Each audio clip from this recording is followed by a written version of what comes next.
Just got the shot complete of us driving up the Dempster, past the Dempster sign, and picking up Toby, and got it on the radio.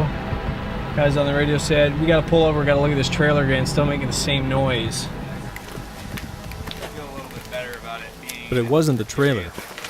Most likely, it was not the trailer all along.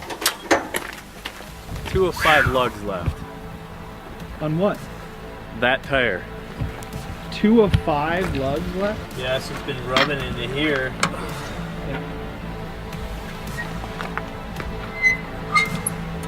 And we have to inspect every tire. One issue masking the other. You heard all that noise, you know? Thinking it was just the rub on the cables. This was happening at the same time. We were lucky. Had the remaining bolts sheared, the wheel would have separated from the Land Cruiser. And given the speeds that we were just traveling at, it could have been fatal. Maybe on the trailer? We had to get creative with how to chock and block the truck for such an extensive fix. The guys located a beam in the ditch, and Ty made quick work blocking them for the axle and chocking the wheels. I would just do 2 straight up, just so that we got room to get a bottle jack next to somewhere on it. Yeah, pull the tire off and out.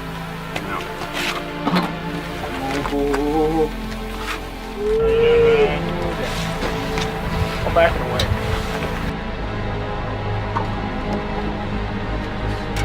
Ryan removed the studs so that we could look for more in Dawson. On the broken lug. Ryan also looked the axle over and found a bulging brake line that would also need addressed. With town shut down for the night, so were we. A storming session broke out, and we addressed group frustrations and concerns. When you're working on vehicles, don't get under a vehicle unless it's on jack stands. It's the first thing they teach you in any shop class I've ever been to. I don't know. That's just what I'm frustrated. It's certain things that are very obvious to me that got missed by other people in it. And there's camera crap, there's production crap, there's all this other stuff that I don't have a clue about. We all have this piece, and we all did the piece, but we all forgot, you know, a part that could have been your piece at some time, you know what I mean? And so you're feeling that stretch, that lack, and that's, you know, we're sorry for that. That's our fault. And I know right now it feels like you're just standing there naked because you don't have what you need to do your job effectively and safely. We would make it a point to pick up a bottle jack and some jack stands in the morning. With our storm session resolved, we are becoming a well-oiled machine. And then this is our storming. Yeah. Yep. This is good though. Cycles. But the thing that came out 7:50 a.m. Rolling 40 kilometers back to Dawson City. We gotta find the right parts. If we don't find these parts, I honestly don't know what we'll do. We're gonna have to get real creative or get real risky or something to get something done. So I don't know. Right now we're waiting for the other half of the team to get here. They went into town to go fix our problem that we had last night. So we're missing 3 posts off of our tire, so if they're not able to find those, any dreams of going any further down that road right there are going to be all but lost. Our brake line was the hardest part to locate and would be picked up next week after our return from the north. There's no brake lines until Friday of next week, or of this week, and it's Tuesday. We can't be shut down that long. So it just put a hope and a prayer on it and motor on. Thankfully, the lugs and lug nuts would be flown in from Whitehorse, Yukon tomorrow. What time are they going to get here tomorrow? 8 in the morning. So we'd have to get from here to Inuvik tomorrow in one day. Back at camp, we set to some chores. Tonight we're gonna have pepperoni pizzas. Some of them will be good, some of them probably won't. But that's okay, because everybody here loves us. Well, I'm sitting here at Yukon Gypsy Camp number 1, and I decided to choose Ty's Pizzeria for the local vendor of the evening, and it is one of the best dishes that I've had in a long time.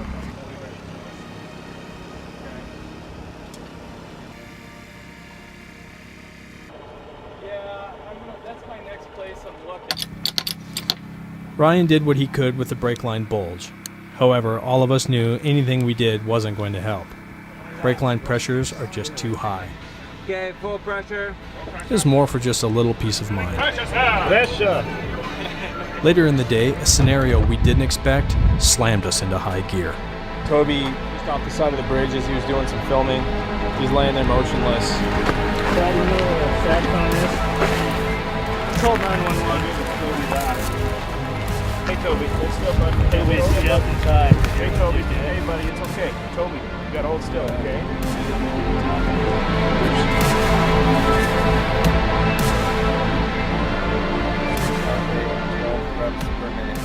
Non-responsive, but we don't see any visible injuries, and it doesn't seem like there's any broken. I think we need to pull his knee up like it is, I guess the way it is. Cross his arms over, roll him. I'll support the head.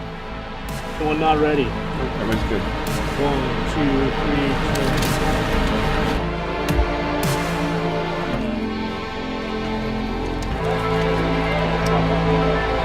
Hey Toby, hold still, buddy. Hey, hold still, buddy. Hold still, you okay?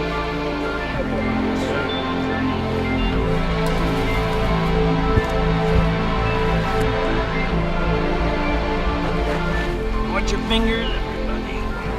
Toby, you need to hold still. Toby had a big fall, okay? You need to hold still. Ryan and Ty have military training, which varies from wilderness first aid training. The exercise was crucial in making sure we could work and communicate as a team if it all hit the fan. Then a lone passerby thought the scenario to be real. This is weird. Don't worry, we do this all the time. We racked out early in preparation for a big push to Inuvik in the Northwest Territories, contingent on lugs arriving in the morning.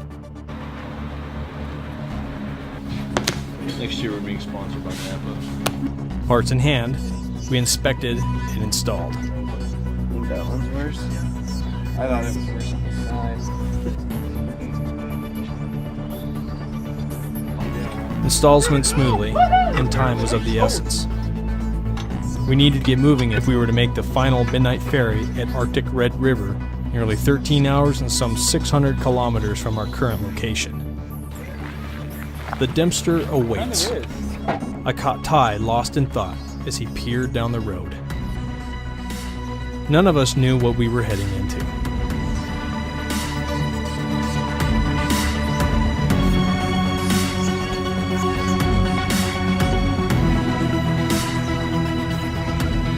In 1979, the Dempster was opened as a 2-lane, gravel-surfaced, all-weather highway.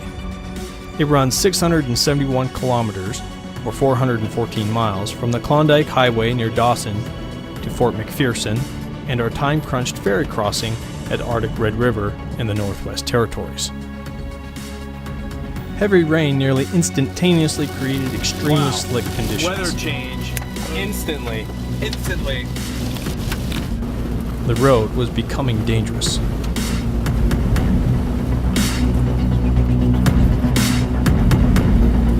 And then an 18-wheeler after that. Bruce is pissed.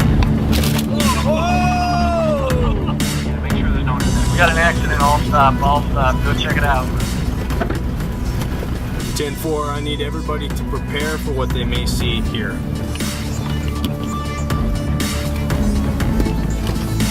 Hazards on. Hello? Hello? Hello? You want to hear?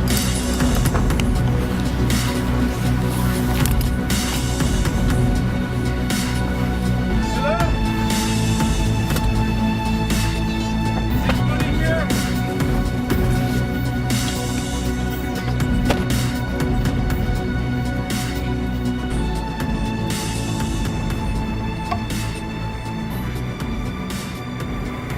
Yeah, they're out. These roads. They're clear. These roads can be pretty flippin' treacherous. This guy obviously didn't get off very far, and it just sucked him right in there. Clay says we're clear, so it looks like this guy got away. I mean, it's obviously can't go too fast on these roads. And these are really hard to insure because they do this. Stuff's screwed everywhere in there. I bet you was coming from that direction. See these tracks? Yeah, he was Coming from there and like probably flipped it around backwards and drifted. That could have been bad. That could have been really bad. Bad roads are an equal opportunity killer. Yeah. Ryan at the wheel of the heavy Land Cruiser provided peace of mind. He had served with the 1st of the 163rd Infantry Battalion in Iraq, convoying supplies and infantry across Iraq's hostile roads. I thought to myself, the stress of this road must seem like a piece of cake to him. Alright, so just past a sign that said 2K to Eagle Plains. I am literally on fumes, so I'm just going to try to roll in. This light's been on for probably about 40 miles here. About as far as I've ever pushed it. Sounds good. 2K, roll in and get hop and get out of here to Big Death Ferry.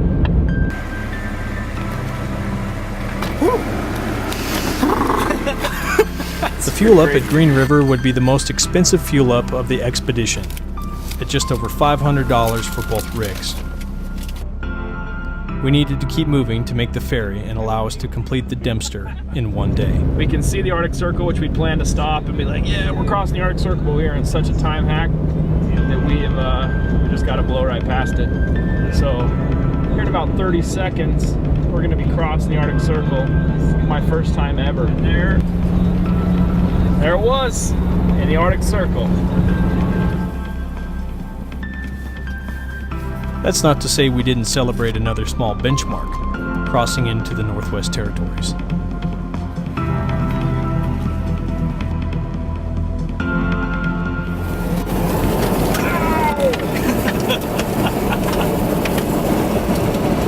This is so nuts. Look at that. It's like lines of green and brown, shades of all different colors. Grizzly! Right there is a grizzly bear just roaming the Northwest Territories. He owns this place. This is his. Apparently Ty has never seen a grizzly bear in the wild before. Ty?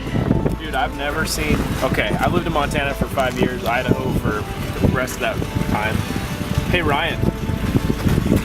And I've yet to run into a grizzly, which I consider myself fortunate to not run into grizzly as much time as I spent in the woods. So this is pretty freaking awesome. I've never been able to observe a grizzly bear in the wilderness before.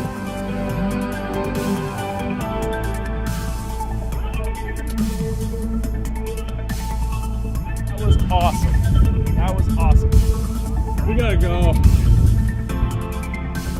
We still had 5 hours to go. The Dempster continued to woo our eyes with its vast splendor. Dude, that is insane. You guys stick out like a sore thumb. The Dempster's engineering is unique. The road sits on top of a gravel berm to insulate the permafrost in the soil underneath. Without the gravel berm, the permafrost would thaw and the road would sink into the ground.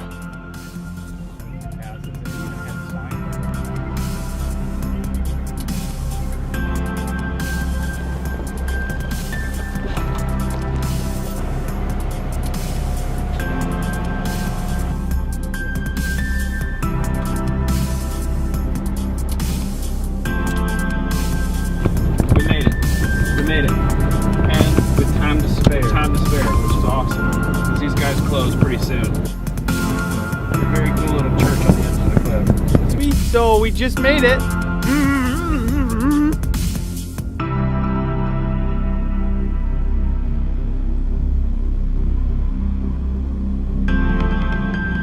Making the ferry was a big win for us.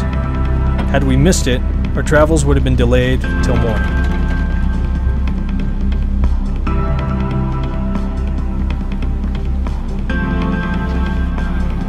The The Lewis Cardinal operates 15 hours a day, 4 months out of the year. Its crew makes an entire year's salary during this short season. It was nice to step out of the trucks. Upon reaching the Arctic Red River, a sense of accomplishment and adventure overwhelmed us. We are 12 hours in, almost 12, just over 12 hours in to this drive, and we are about to complete the Dempster Highway. It's 1:15 in the morning, and this is, I'm feeling pretty good. This is cool. We've done Prudhoe Bay, Dead Horse, and now all the way up to Inuvik. And it feels good. It's a dream come true for me. Inuvik was a dream destination for many of us. Morale was high.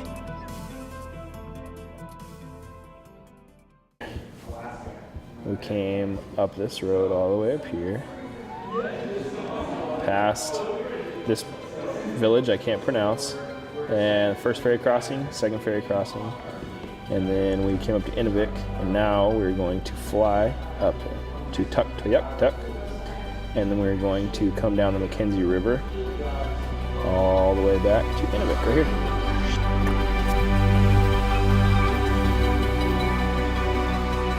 Once airborne, we were able to take in how this land really looks.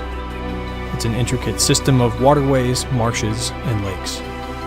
25 minutes into the flight, the pilot banks to show us the new summer road being built, a road to connect Inuvik to Tuktoyaktuk. It's expected to take another 3 years to be completed. Nearing final approach, the third largest pingo comes into view. A pingo is a dome-shaped hill formed in a permafrost area when the hydrostatic pressure of freezing groundwater causes the upheaval of a layer of frozen ground. Some of these larger ones are still growing at around 1 inch a year.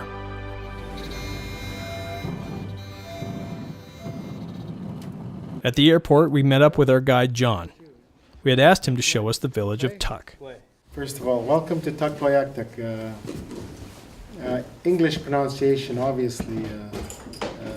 The Inuvialuit pronunciation is... Our first stop was atop the town-centric pingo that would allow us to get our bearings. Over in this direction where you guys will be going, towards the mouth of the river, is in this direction. You can see a pingo on the horizon over there. That's where the Mackenzie River is, which is about 30 kilometers from here. Okay. And that's where the whales go this time of year. They like to go to the mouth of the river where the warm water is coming down. Mm-hmm. And then they calve there, and then that's where people also hunt and harvest them in that area.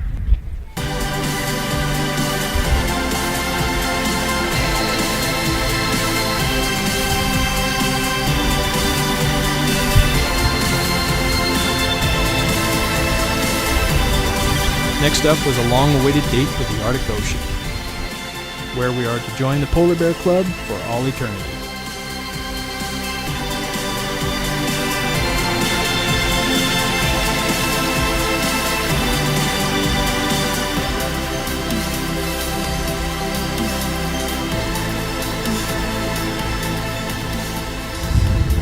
One of the few times in my life where I can honestly say I didn't have much expectation going into it, but getting here and running in for me just kind of blew my mind. It all of a sudden it just kind of hit me all in one, where I am, what I'm doing, and just the presence of this place.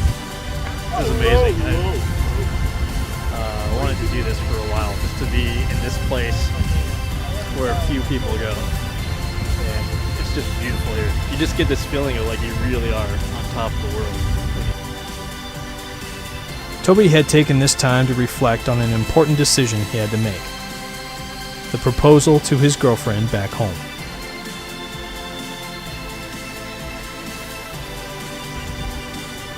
Across the bay, John takes us to the town's prized ice house that's hand-chiseled deep into the Earth's permafrost. 30 feet. 30 feet. See the permafrost, this layers of sand and ice. This is frost, the white stuff is covering all that.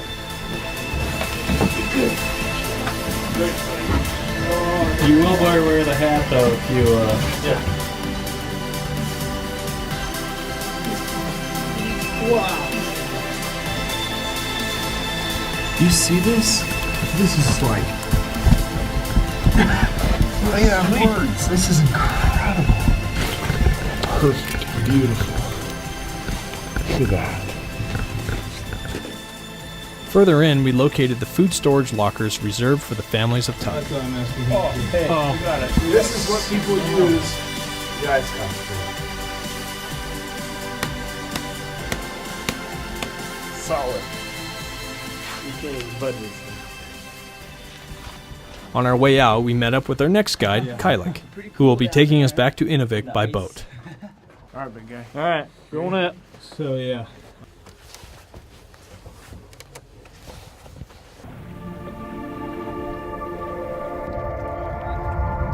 Though it was nearing 10 p.m., the light was just coming alive.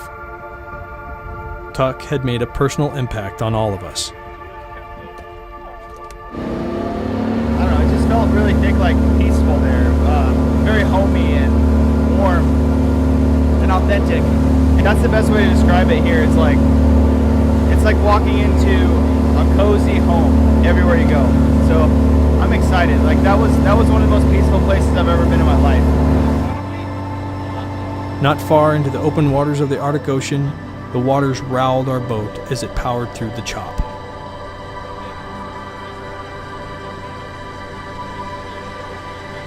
It's an understatement that all of us were having the time of our lives.